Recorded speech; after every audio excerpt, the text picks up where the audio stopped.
One of the most exciting things in tech right now is AI. And apps have been one of the biggest ways that people have driven value.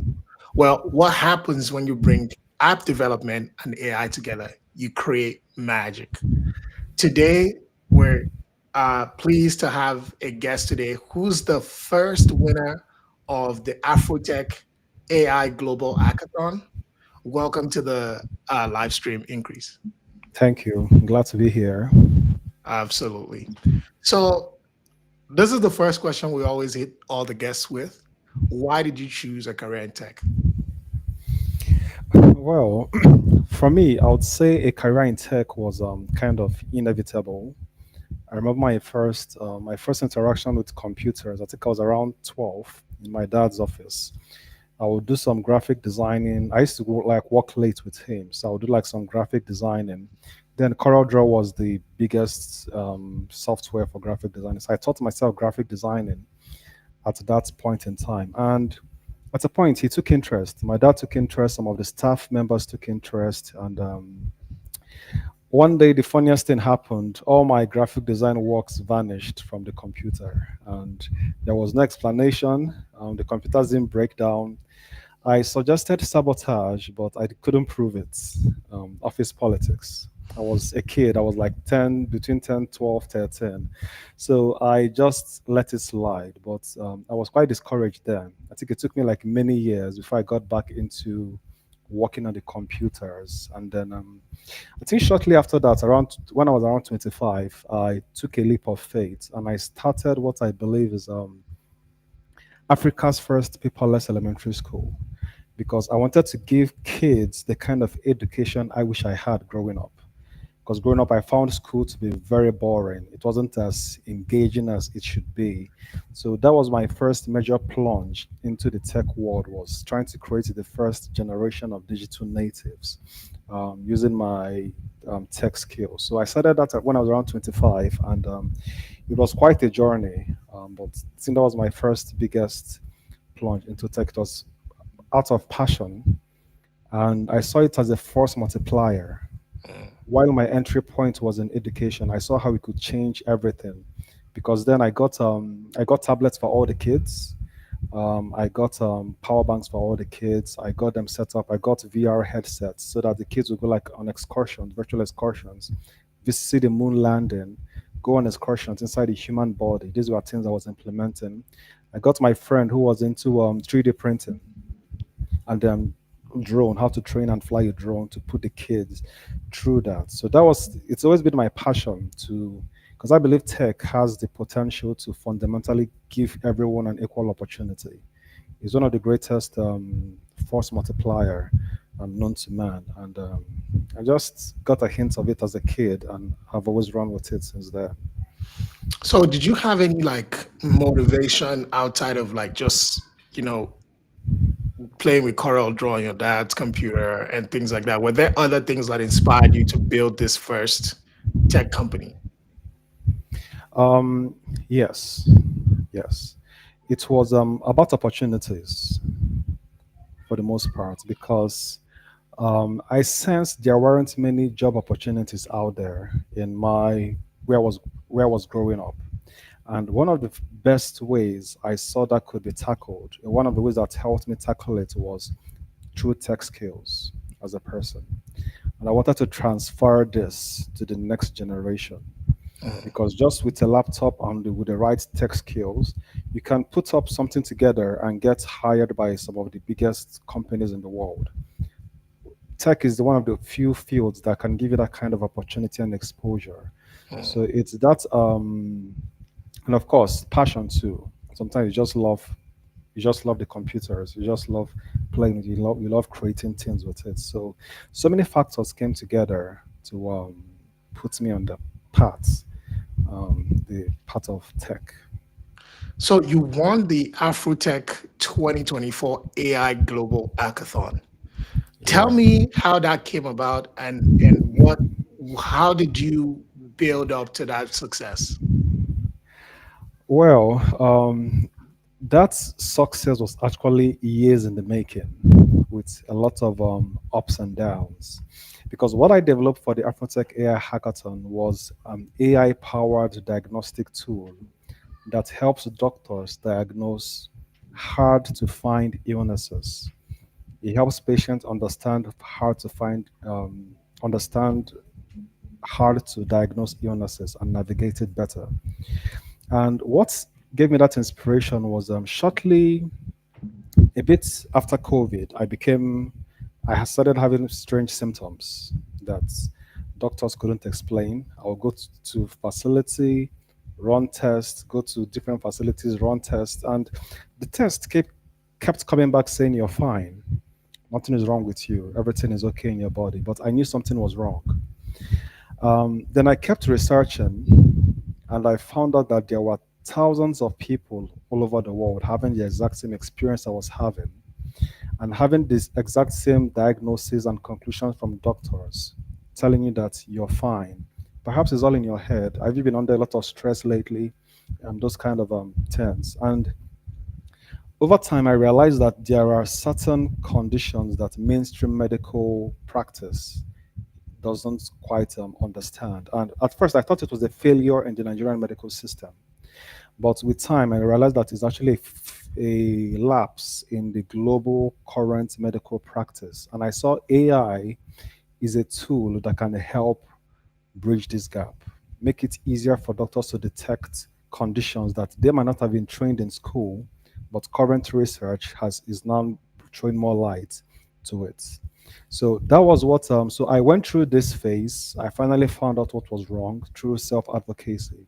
So when I saw the Afrotech AI hackathon, I was like, this is a very good time to build this tool, this diagnostic tool that uses AI to analyze people's conditions. You can take pictures of environments and to tell you if there are environmental factors. The AI analyzes your environment, cross-references your symptoms, and gives you an insight if there might be environmental factors contributing to your condition. So I built in a lot of AI tools into it, and I put it on the Afrotech. I submitted to the Afrotech hackathon, and I think there was over 800 participants from different countries, Canada, UK, and to my greatest surprise and pleasure, came out on top and won the global hackathon. So it was a journey of years. It started like many years back and accumulated into that victory. Okay, can you talk me through like that? That's amazing, by the way. Can you talk me through how that actually came about? So the application process, you getting in, winning, like what was the process like? Was it an easy process? And then second of all, like what did competition feel like? Because I know I've been part of like, races and things like that in the past where, you probably get some early like momentum and then you fall by the wayside and you're like, maybe next time. So how did this check Yeah. out? Yeah. It was actually because it was actually very tedious. Like a lot of the work that went into it, because really, I was in the company of giants. So when I won, I wasn't surprised, but I was quite pleased. And I know they put in a lot of work because I know the amount of work I put into the my solution. It was like Mm, weeks upon weeks of late nights writing codes into the midnight, trying to like get this feature to work, trying to get this to work together. And I know the other team members were also putting in the same amount of work into their project. mm, And I would say one of the advantages was I have a background in media production, because I think the demo video too played a role. And this is another thing that sometimes we get into our geek mode, that we focus as tech people, we focus on functionality and leave out user experience and the user journey when it comes to what we are building. So not only did I work on the technical aspects of it, I also used my background in video editing, music production, storytelling to try to tell a very compelling story about what I built. So I think all those factors came together to give me a win. yeah, it's interesting that you call that out because I think one of the videos that I shared recently was like um an advice to technologists or engineers and people like that to not hide behind their screens, right? Because while it's good to have the technical skill, as you reiterated, one of the things that's just as useful is for you to be able to communicate the value, right? Yeah. So how how exactly should someone think about this? For example, maybe two examples. Like someone is trying to become an entrepreneur, but they're a technical founder. How can storytelling help them? And maybe even if they don't want to go the entrepreneurial route, but they want to get a job, do you think storytelling is still valid even there? Yes, storytelling is one of the oldest professions. It's one of the, and I think there's a saying or an observation. I don't know which it is, but I know people think in stories. Like when you narrate, when you put whatever you're working on into a narrative, it captivates people better. And as tech founders, there are actually so many um, holes we fall into, traps we fall into, which is focusing on what we believe is our strength, which is the technical, the zeros and ones, the functions, the back end, front end, and leave the social aspects of it. Like some technical people, when they are building a startup, for example, let's say they've built like 80% of the app and it's time to launch it. There is this tendency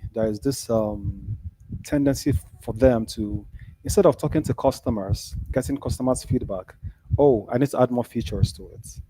Like they try to default back into the technical loop to avoid the social aspect of what they are building. Because in the end, people are moved by what they see.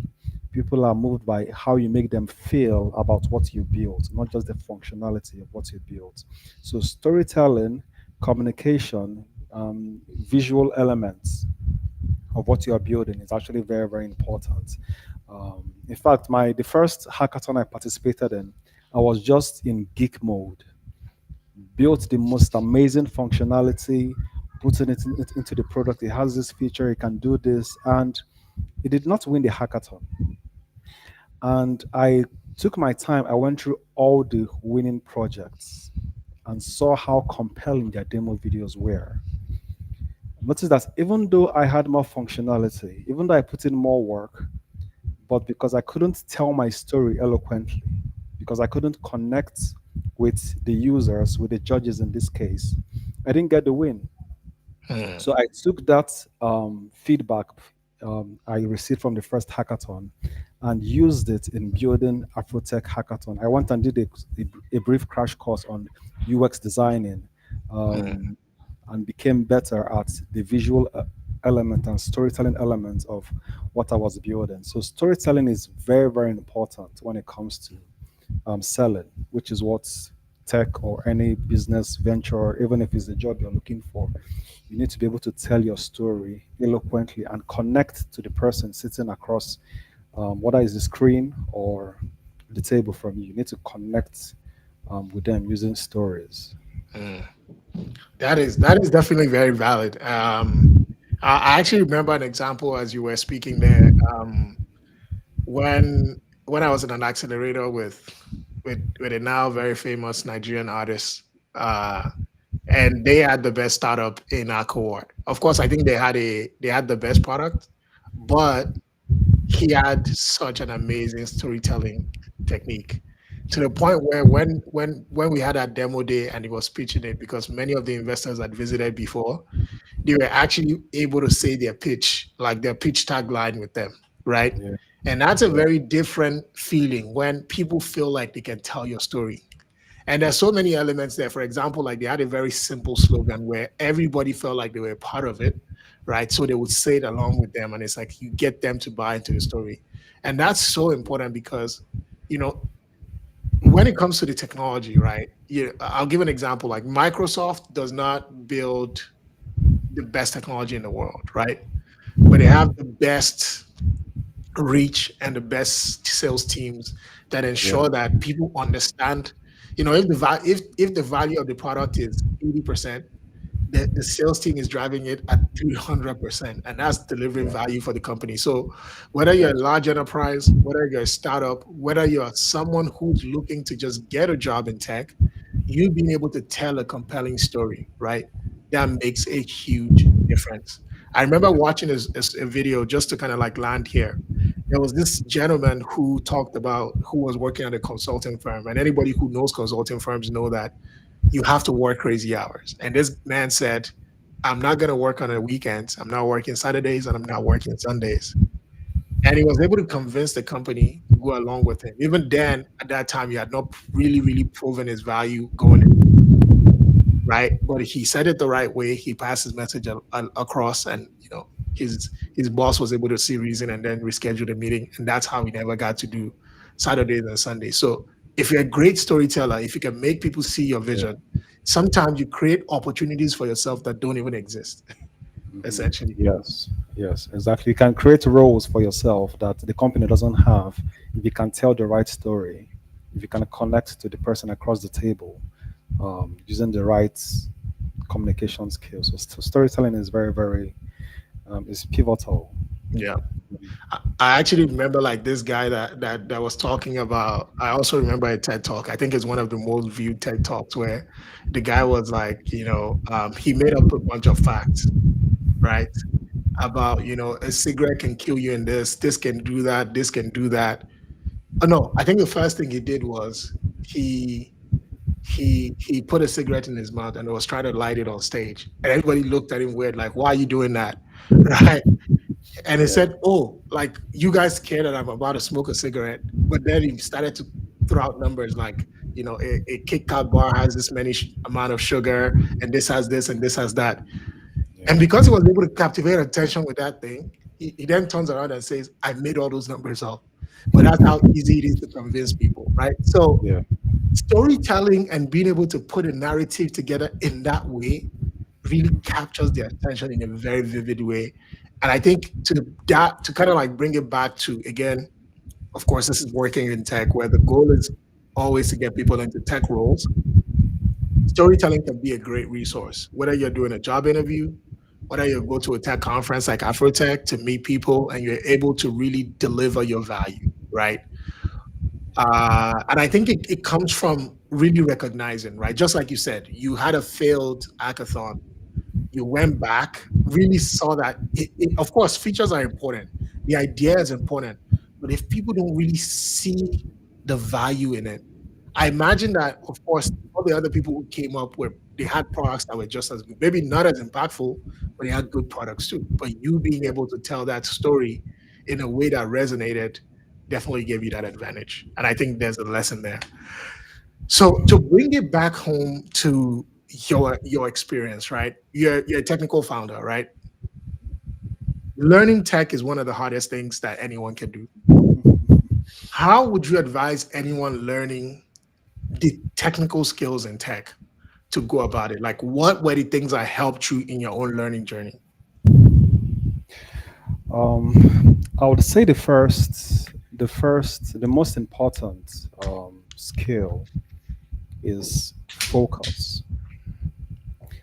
Some people might not think it's a skill, but it actually is a very, very critical skill, because the tech industry is one of the most dynamic. There are so many moving parts, so many new technologies coming out, so many new IDEs, so many new frameworks, so many new languages coming out. So if you are not focused, you are not going to get deep into any of these languages. And if you don't get deep into one, you're not going to be able to scale across the rest. So, what anyone going into tech now, I would say the most important skill you need to have is focus. Take your time, take a week, a couple of weeks, do your research, find out what do I want to do? Is it web development? Is it app development? Is it blockchain development? Is it network? Is it database? Find out what it is you want to do, then research tech stacks. What is React Native? What is Flutter? What is Ionic? What is, if you're old school and it's Cordova? Whatever it is you're using, focus on it, and refuse to be distracted by all the new exciting feature technologies popping up. So that is one of the key most critical skill you need to have at the early stages is focus. Like when I started learning web development, one of the around that time Svelte, there's a language called Svelte, and came out, and this language was very eloquent. You could it was very poetic because code is a bit like poem, so you could express yourself better using fewer words and yet being more eloquent in your code execution. So I love that about Svelte, and they also had their framework called Svelte Kit. Mm. And for a moment, I was almost distracted, but I said no, no, I'm going to stick to this. Then my focus was on Dart and on Flutter. Even I came out from React, so I decided to focus on this and go deep into it. Not just deep, go through the entire process, like pick a project. And in the age of AI, a to-do list app won't do as a portfolio project. Maybe for your personal project that would do, but if it's something you want to showcase to employers or potential employers or to the job market, a to-do list app won't do because you can create that with a prompt now in Cloud or ChatGPT. So the bar has been raised a bit. So find a project and build it from the start to the finish. The front end, the back end, everything should be functional, not half-baked UIs. Like you have to follow through it to the end. And if you're into app development, go through the publishing process because sometimes that last 20% is the hardest. You're finished building this product, this project is wonderful. Now I need to talk to the people at Google. I need to talk to the people at Apple, go through their compliance, go through their signing, all their processes to get this out to the world. And as a developer, you need to follow through that entire process. So I think is important is that focus. First, pick a framework, pick a language, and stick to it till you become a moderate to mid-level experience in that particular framework and language. Then follow through to the end. Don't build half-baked UIs projects. Follow through a fully functional prototype that has all the parts functional. So I think that's very, very important. Is what I would advise people who want to get into software development is follow through and focus. That is such an important answer. And I think it has multiple parts. So I definitely want to break it down. I think that focus piece is that if I could boil down everything that we talk about on this podcast to one thing, I think it's that one word, right? And I always say because one of the things that is easy for people to happen to people is to get carried away, right? Today, someone says, "Oh, this is how to make this much money in cybersecurity." So you start Security Plus learning for it, and then somebody says, "Oh, it's GovTech," and then you start to run in that different direction, and then someone says it's Scrum Master. So you're being pulled all over the place. That's why doing that initial research is super important. I remember like during one of my role transitions, somebody was telling me, come and become a data analyst. Like there's this job opportunity here. They're hiring a lot of people. And when I thought about it, I'm like, I don't think I want to be a data analyst. Like I don't mind learning, going deeper on my data skills, but that is not the career that I want to really build out for myself because there's opportunity everywhere. There's jobs everywhere. The point is what really makes you tick. Because the thing that most people don't realize is this: you're a technical person. You've been technical since you were young. Like you were building things, you were manipulating software that many people your age then couldn't even really think about, right? So when you start to learn technical stuff and you're able to go hard, it's because you already enjoy things like that. People overlook that, right? So they'll take your experience and say, "Oh, he built an app and he did this. Let me go do it." No, because it worked for him doesn't mean it should work for you. But there's something that can work for everyone, which is that idea that I like doing things like this. This is the opportunity for things like this. And if I bring those two things together, right, then I can be really successful. I think in Japanese it's actually called ikigai, right? Where you find something that's your purpose and that the world wants. When you bring those two together, Yeah. like you're unstoppable. In your case, it's like, you know, Afrotech is looking for super apps. You built one, and then both came Yeah. together, and then there was a marriage there. So, and then the second one is like that commitment, and I think both are actually tied. And I like the way you tied it together because one of the things that puts you in a position where you can't win is when you are doing something not because you really want to do it, but because you think that that's what people want to see, or that's what you think works. So you don't really have the commitment. Like, if you really, like, think about it, like, you even think about the problem that you built, right? You could have built a million and one things, but the two solutions you built, one was a school that was digital, right? Because you wanted to see an education that you didn't have access to. And then two, you built a health solution born out of your own frustration with the health system and realizing that there was a gap there. It's such a unique advantage, right? Because it's hard to be haphazard on something that has impacted you, right? Yeah. it it's like trying to explain something you don't know. You're gonna struggle. But if something else is like literally like your like, in your blood or in your veins, or you feel it, you execute that way. And I think there's even a third part that I want to add there. I remember like a couple of years ago, it's kind of like the example you gave, right? If you're building apps, don't build things like to-do lists or calculators or things like that. Why? Because you don't really have a story to tell. Yeah. Sometimes the technology might not even be all the way there, right? Or you might tell a captivating story that takes the interviewer to a place where it's like, wow. Because this is one thing that I think most people don't understand. Engineers, whatever kind of engineer that is, at the baseline, you're a problem solver, Yeah. right? So, in as much as like your technology solutions matter, your thinking process matters just as much, right? So I did this, I ran up against this problem. Well, I know I didn't do the optimal solution, but I did this instead. And well, it kind of like worked. And I did this and I did that. Because the interviewer looks at you and they think, ah, if I bring this person to my team, this is the same flavor they'll bring. And lastly, sorry, I said that was the last one. See that app process? I've only been able to get one product from like actual development into the app store. Google, we did in one less than 1 week.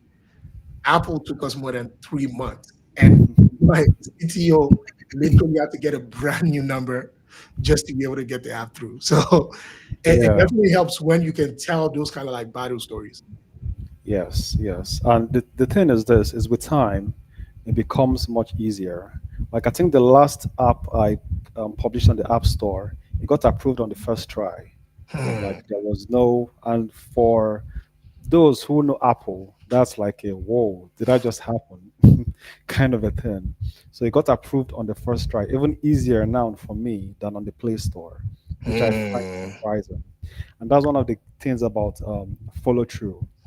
And again, to touch on what you mentioned is people are looking for uniqueness. People are looking for real. So whenever you build something, whenever you're doing something, whether it's a resume you're writing for a tech job or whether it's a tech product you're building, a part of you needs to seep into it. Like a part of you needs to enter what you're building. It has to become like an extension of you. Because that way, that is you plus the tech is you're going to create a flavor of something that has never been before. And people like that. That is originality. People want original, not clones, not copies. And it's hard to do that with a to-do list app.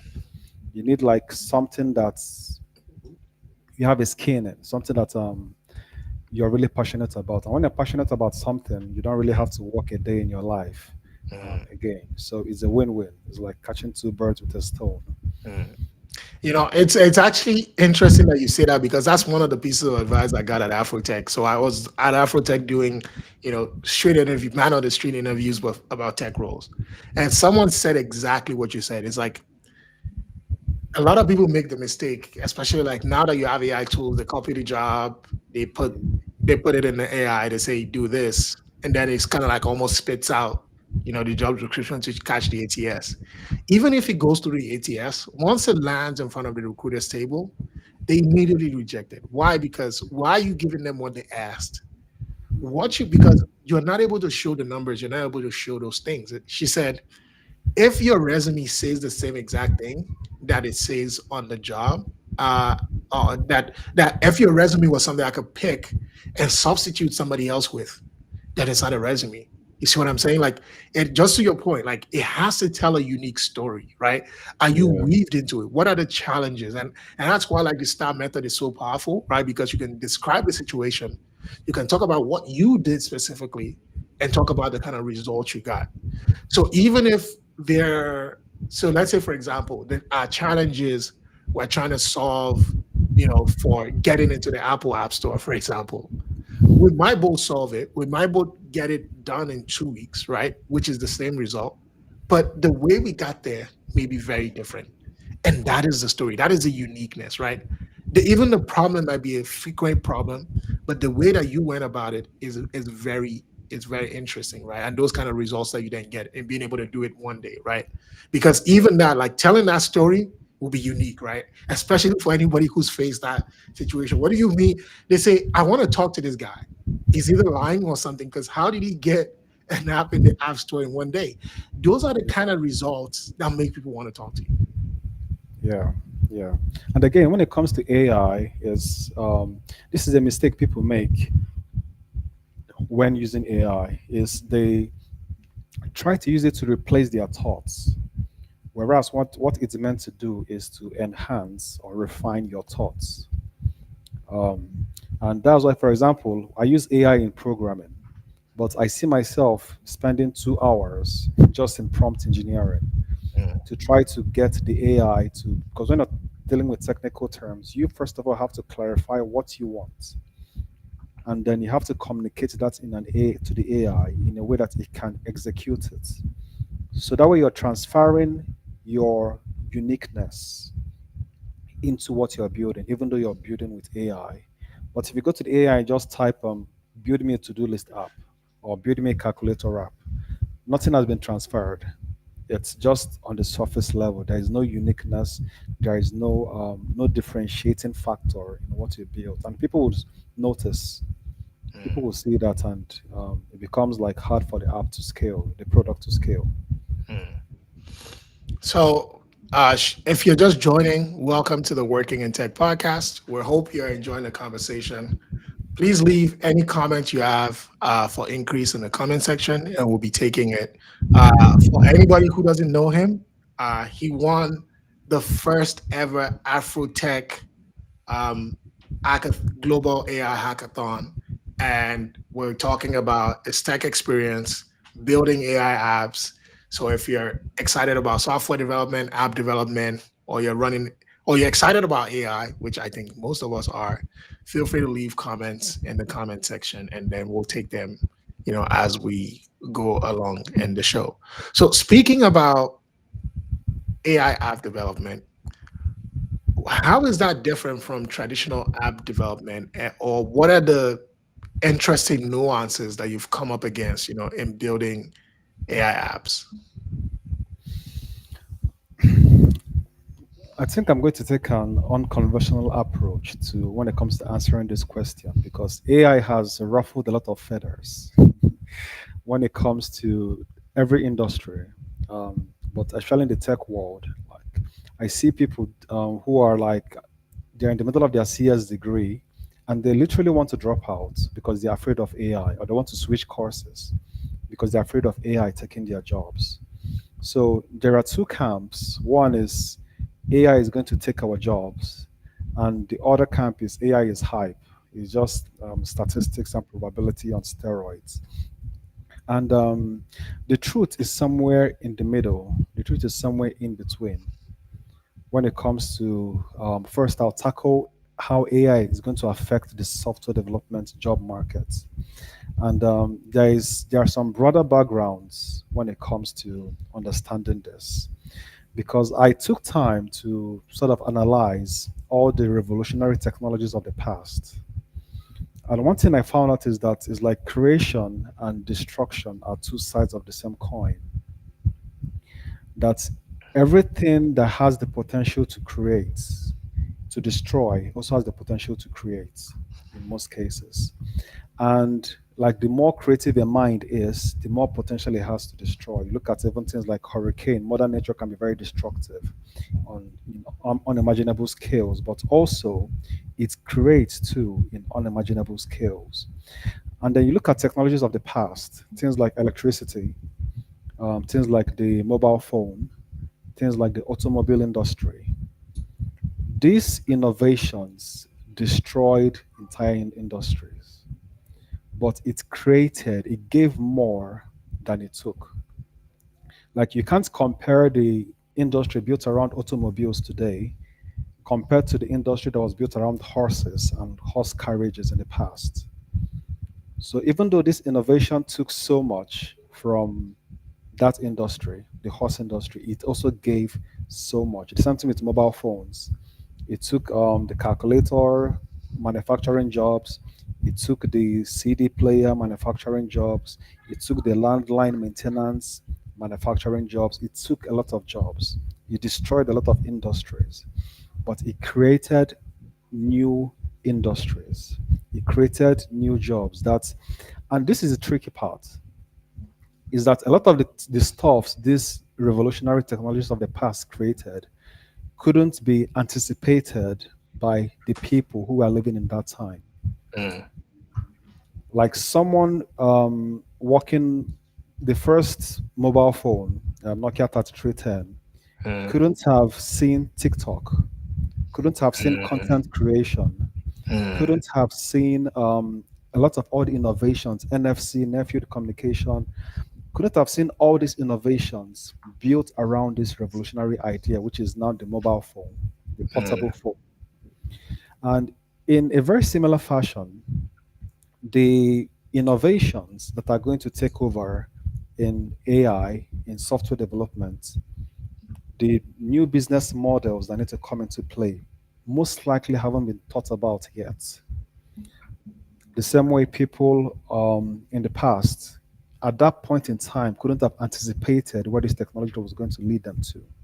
mm, And this creates opportunity for everyone. I mean, this is a very good time. You should be more, there is more to be excited about than there is to be afraid of when it comes to AI in software development. Because what I call the law of precedence, looking at how technologies of those scales in the past, the impact they made, shows that, first of all, new technologies that are revolutionary on that scale, it gives more than it takes. That's one of the biggest lessons, mm, because all those technologies of the past created more jobs than it took. mm. That's a new kind of opportunity. The second is no one knows what is, because it's like we're at a corridor, we're at a corner, and no one knows for sure what is on the other side. That means to an extent, the playing field has been leveled. The big companies, Microsoft don't know for sure, Google don't know for sure. That's why they are throwing billions, throwing all they have into it to try to anticipate. Because they want to give themselves that competitive advantage. Exactly. Nobody knows what is going to click. Mm, And the law of precedence says that the old paradigm of doing things is not going to fit what's going to click hasn't been thought about yet. It hasn't been envisioned yet. That means it can come from you. It could come from anyone watching this podcast. So, man, it's a very good time to be hungry and not to be afraid. that's a really good place to land it. And it goes to something I was literally just telling someone this past couple of days. So there's this kid, not sure if he was maybe 8 or 9 or 10. Anyway, created his own YouTube channel because he likes to talk about toys. And I was watching someone break down his success. This kid has created value of over $20 million. He now has his own specialty toys and things like that. Probably employs a lot of people in that process. If you really think about it, 10, 15, 20 years ago, that kid doesn't exist, right? Because he would have had to go to a studio, they have to approve it, they have to say, come do it, you know, and then that's how that works. Technology has created this almost, of course, it's the opportunity are not going to be linear. It's not like everybody's going to become a millionaire just because there's more technology. Yeah. But the chances of more people becoming millionaires has increased, right? Increase. Because you don't have to set up antennas and buy like a radio license or any of this stuff. You don't have those infrastructure costs that people who wanted to start media companies started. So if you're Kai Sinat today, you can make a video today and reach millions of people across the globe, right? Mhm. Because the distribution networks are free. Not only are they free, you actually get paid off of creating that value. And Yeah. like you see it happening everywhere, whether it's TikTok, right? People talk about, the death of the mom and pop shops here in the US, right?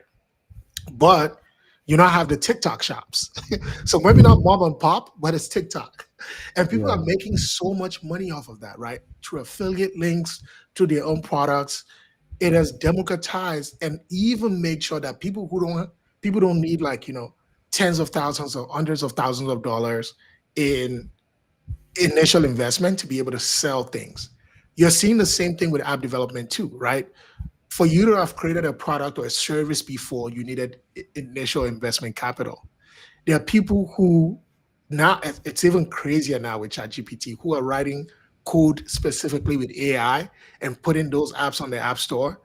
And it could be something basic like just a video downloader from like a website and put some ads in it. And the person is making 5, 10K every month just off of something basic, right? So that is what technology does to your point, right? It gives this opportunity to create value, to amass value.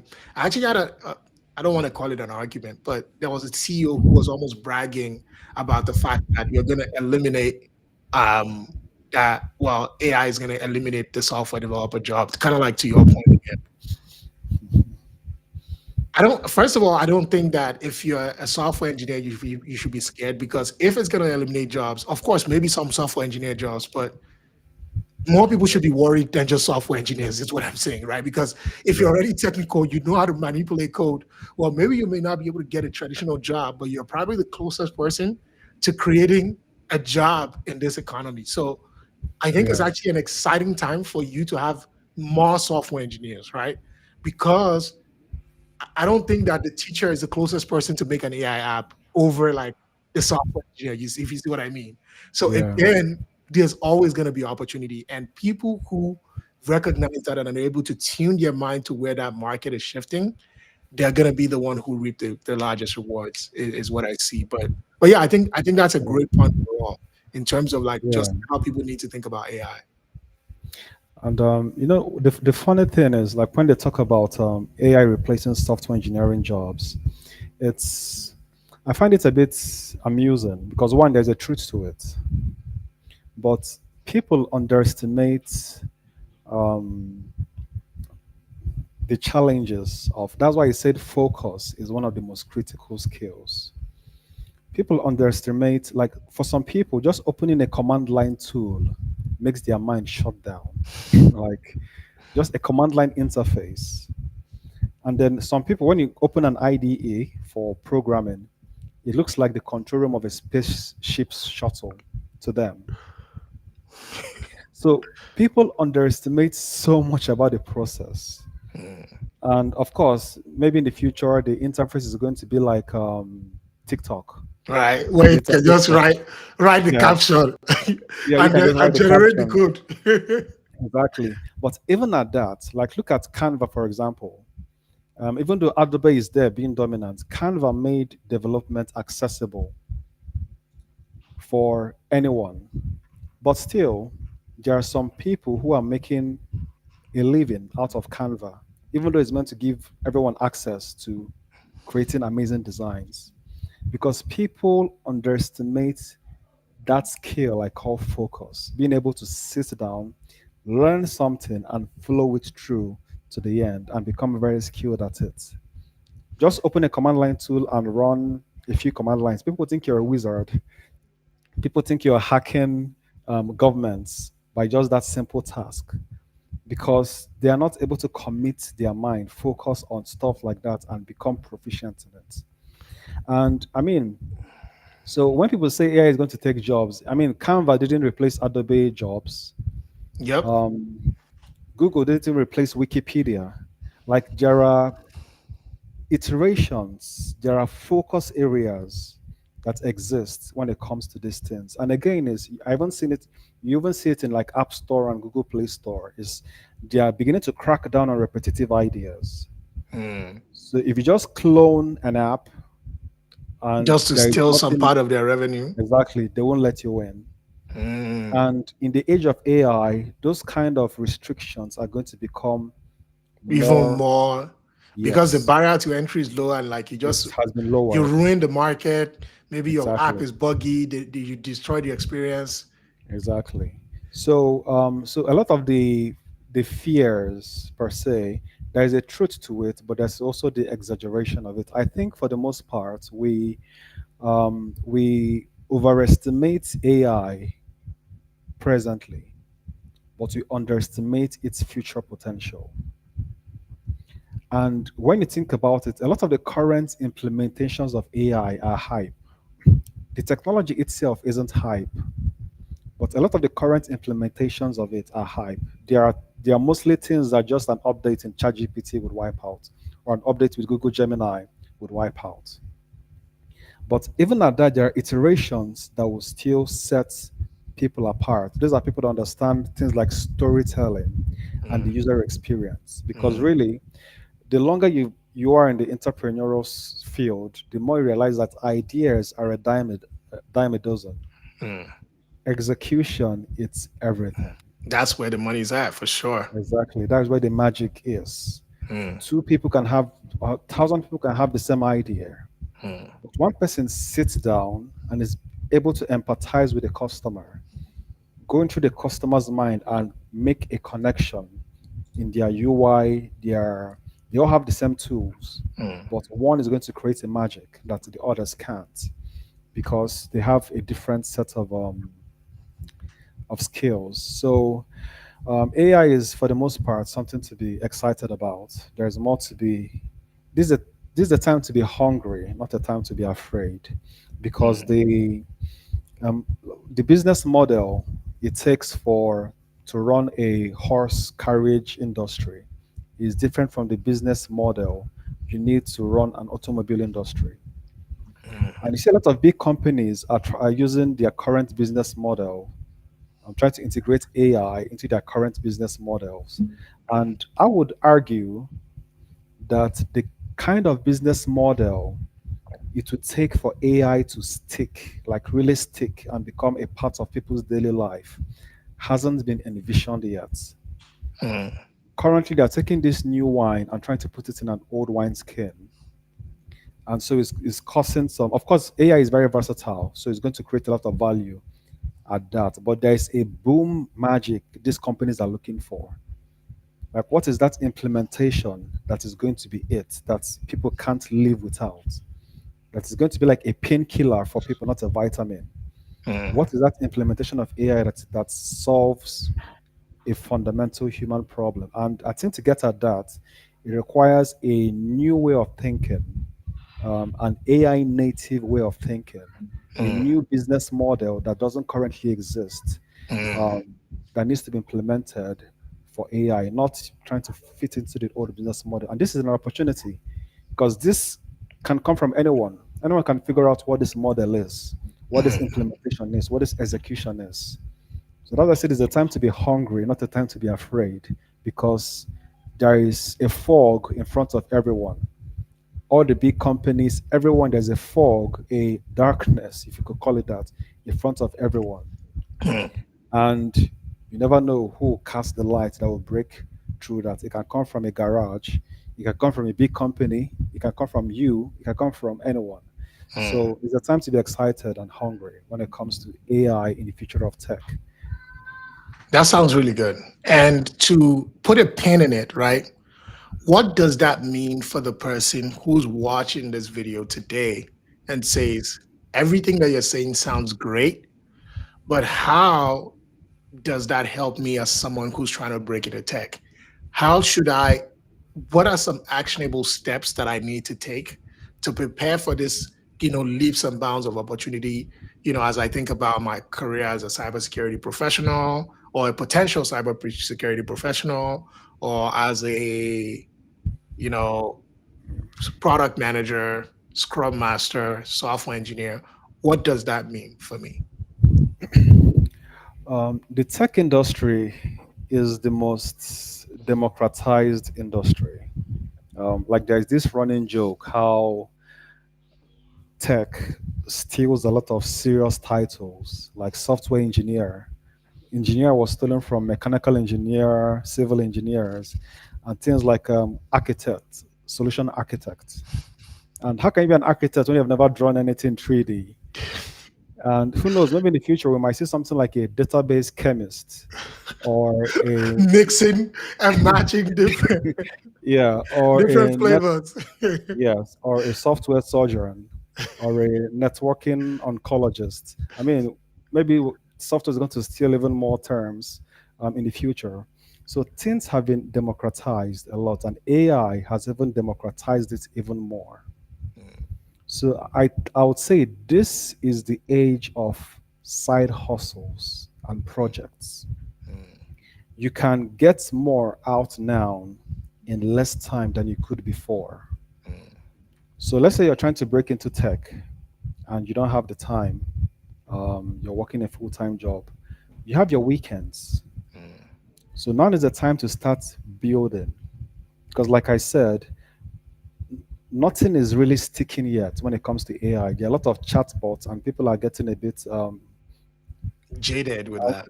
yes, exactly. A lot of implementations are like, meh, this isn't it. So now is the time to enter that race, to engage your creative mind and start building something. And what you're working on while you're trying to break into tech might not be related to tech. But what I would say is, whatever you're currently doing, be very good at it because excellence is a transferable skill. If you're excellent in flipping burgers, when you finally enter tech, those flipping world-class flipping burger skills is going to find expression in what you're building, Hmm. and people Hmm. will tell the No, difference. no, you got to slow down. You got to slow down.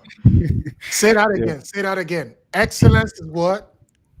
Excellence is a transferable skill. It's probably the most transferable skill in the world. Oh, I'm still in that for sure. I'm So still what? in that. Go ahead. Go ahead. Yeah. So whether is factory work you're in, whether is you work at a liquor store, or whether you own a barbing salon and you want to break into tech, be very good at whatever you're doing currently. Because I've seen this play out over and over again. The most when you're in a place you don't like, when you're in a position situation you don't like, the best way to get out of it is not by despising it, but by becoming the best in it. Hmm. You don't become a general by despising being a lieutenant, but by being the best lieutenant the world has ever That seen. that And the role can no longer continue. exactly. So you're Hmm. now forced into something bigger. You burst out. Hmm. Yes. So whether it's flipping burgers, whatever it is, whether it's project management, whether it's whatever it is you're into currently, be very good at it, because that's being good at skill. That excellence is going to transfer and find expression in whatever you're doing next. In this case, your target is tech, and And it will I show them. and I really like that point that you bring up because it's a nice segue into this next point. Is that just like you said, everything that you said is 100% correct, right? One of the reasons why I actually chose to make content about tech is because one of the biggest opportunities for liberation that I see for people is technology. Just like you said, liberation. Like Yeah. many of the things that we even take for granted as see as normal are not even like these are not real if you think about the way the world works. I remember reading the story of how a Nike was, right? Nike was selling so much, but they literally almost shut down because they could not get financing. It was the Japanese. that funded them because no US bank or institution will fund them. Now you have venture capital where a company can raise millions of dollars before they even have a product. This was a company, and we're not talking 100 years ago. This is like 60, 70 years ago. A company was selling product. They had a product that the market wanted, but they could not, they literally were going to shut down because nobody was going to give them money to sell what was selling. Think like you Wow. can't, it doesn't even make sense if you think about it. Yeah. So now people can have a pitch deck and raise $3 million to build this idea that may never work. We live in such a big moment of opportunity. And I think tech as an industry has even codified that even more, right? So if you work in any other industry, those skills that you have, those transferable skills, they mean a lot, right? Because think about Yeah. it this way. I look at jobs on websites like careers on Grubhub, and they ask for things like, do you have delivery experience, right? In fact, some of these companies they were asking for stuff like, can you come, like they were asking their employees, their regular like corporate employees, to be delivering products, right? To do one delivery so they could understand the experience. They could empathize with the people on the platform working as gig workers. So imagine if you're coming off of like 1,000 deliveries, 5,000 deliveries on coming into tech as a product manager or a UX researcher.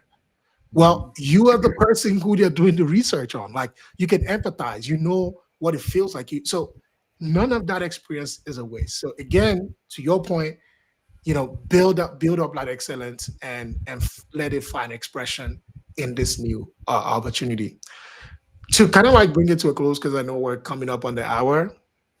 We usually like give, I think, last two things. One, it will be last piece of advice for maybe the smartest way to think about learning or how to get resources or things like that.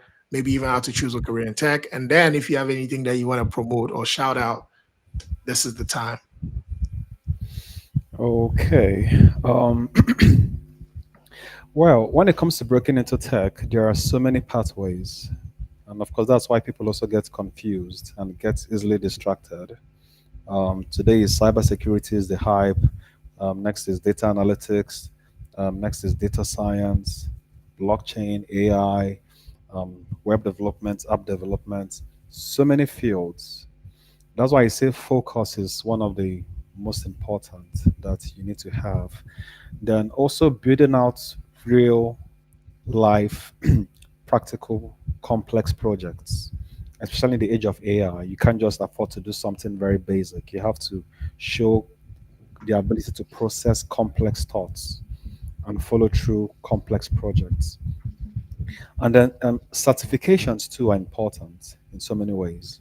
Like I remember when I started the paperless digital school, elementary school I started, Hmm.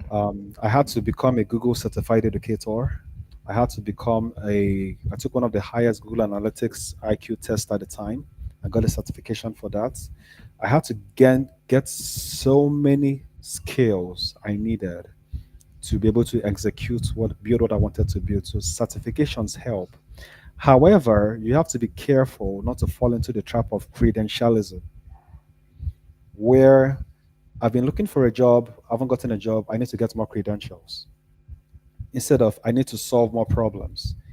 Instead of I need to build more bridges between what people want and technology. You start thinking in terms of just certification. So you have to be able to balance that out. Then choose a niche and become the best at it. That becoming the best is a transferable skill that will make it easier for you to scale across um, other industries. Um, so I think the second one was the Like advice. any shout out, Okay, any things yes, you this want is the people to check out. time. Yes, this is the time to build. This is the age of builders. So I would say build. Look for a co-founder. In fact, one of the things I'm working on this year is to become a tech equity investor. meaning I'm going to start looking for people who have ideas but can't get it off the ground and help them build those ideas and become a co-founder with them. So I think this is the age of builders because what it takes to break into whatever the future holds with AI currently doesn't exist. And I Hmm. don't know who has it. It could be me, it could be the next person. So this is a time to network and look into fresh ideas and build it. Of course, networking too is something I encourage people to do is to network really good. Like in AfroTech is an amazing place to network. I met different this business executives, investors. You get to meet a lot of people. So networking events like AfroTech, Collusion are very, very important for people. Then things like AfroTech Insiders. There are some insider forums you need to get into where you're going to get some key insights that is not usually private. The general public is not private to.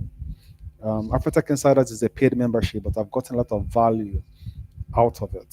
So look out for things like that and become part of it if you're looking to break into tech. Hmm. Because yeah, Yeah, that is really really helpful, and I think that's a good note to call it tonight.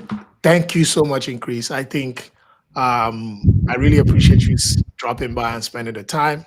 it's a pleasure. Um, if you guys are interested in AI and app development, I think you should go check him out and follow him everywhere.